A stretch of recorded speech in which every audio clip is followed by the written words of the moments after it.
Now, there's lots more going on, and let's find out what that is with host of Outkick's Tomi Lahren is fearless. Tomi Lahren, thank you so much for joining us on the U.S. Report this week. Big stuff out of Washington, where I saw all of this crazy footage of hundreds of anti-Israel protesters swarming the Capitol building, demanding a ceasefire in the Israel-Hamas war. Have a look at this.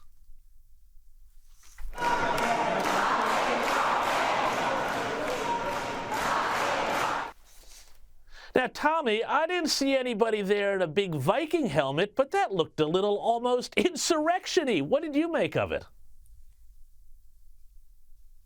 Yeah, insurrection-y is actually the exact word that I would use. I'm not sure if it is a word, but we should make it one. Yeah, you know, the left still talks about January 6th. They drum on and on about January 6th. But whether it's transgender students storming state capitals or whether you have pro-Hamas, anti-Israel demonstrators storming the Capitol building, again, it's the double standard that's so infuriating. And then also when you see a sitting Congresswoman, Rashida Tlaib, out there repeating a lie about Israel bombing a hospital, a lie that was disproven before she went out there, it just goes to show that anti-Semitism runs deep in this country. It runs deep in the world. And unfortunately, it seems to also run deeply in our United States Congress, something I never thought I would have to say, but we need to confront that reality. And these protesters that are out there that think that they're protesting for a ceasefire or for the Palestinian people, I think a lot of them are confused. I think a lot of them don't understand the conflict that's actually at play.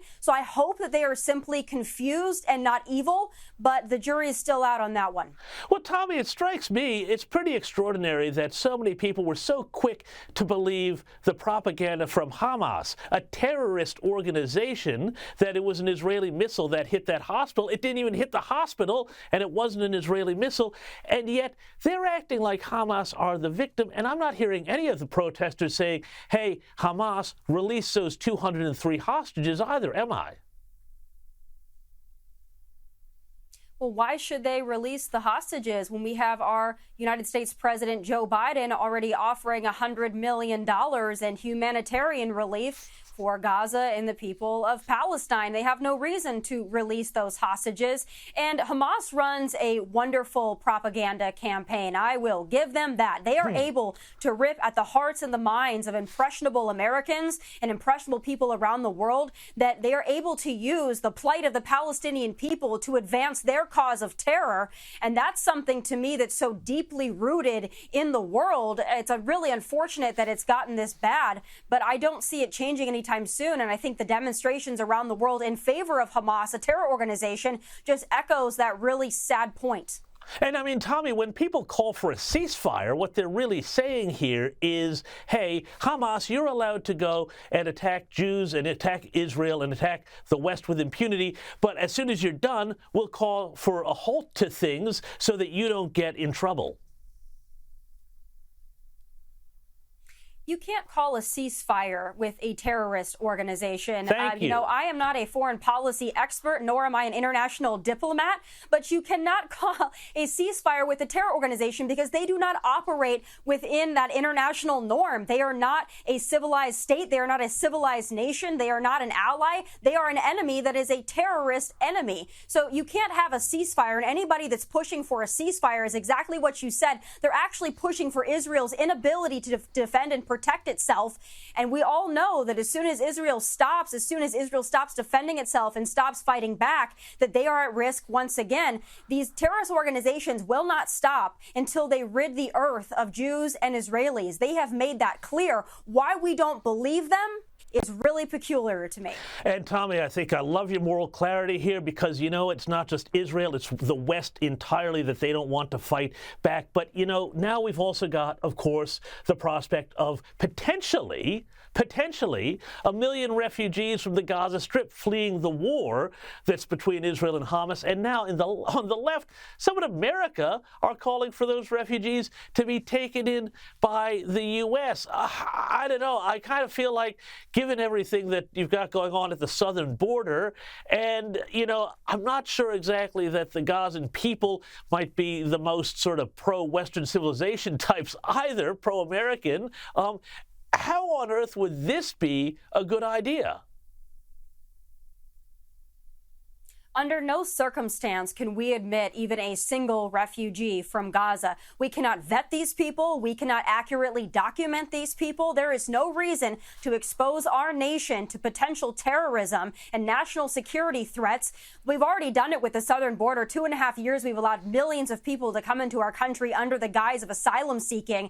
So to say that we would bring in millions more from an area of the world that has made it clear that they hate us and hate everything that we're about and stand for, and to label these people as just simple civilians as if they haven't been indoctrinated from birth to hate Jews and to hate Americans. Not only is that reckless, it's utterly stupid. And that's why we need more than ever a new president in the White House come 2024 to stop the madness. I'm hoping that we get it because we cannot sustain this on this current trajectory. Well, you're absolutely right. But, you know, Tommy, the thing that strikes me is how high the rot has set in American society. I mean, Harvard University, supposedly, you know, one of the best universities in the world, oldest university in America, their Arab Alumni Association has appealed for donations to help, get this, students' mental health after they said they were subjected to relentless bullying and intimidation for blaming Israel for the Hamas terror attacks. I don't know. What I know about Harvard, I would think that if you blamed Israel, you'd probably, you know, get a gold star. What's this all about?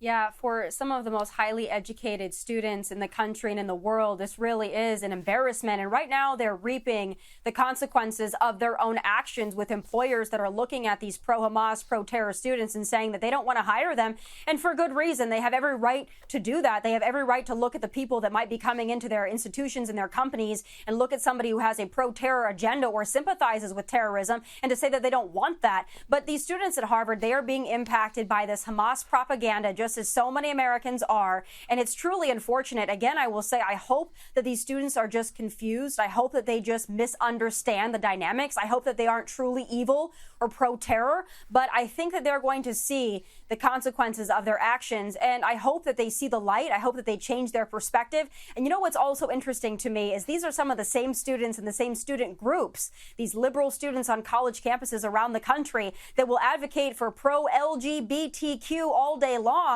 And then on the next week, they will advocate for being pro-Palestine, pro-Hamas. The two do not match. I'm not sure how that escaped them, being that they are Ivy League educated, but it certainly has. Tommy, I think I heard somebody sum that up as being like chickens for KFC. Tommy Lauren from Outkick, thank you so much for your sense and moral clarity. Really appreciate it.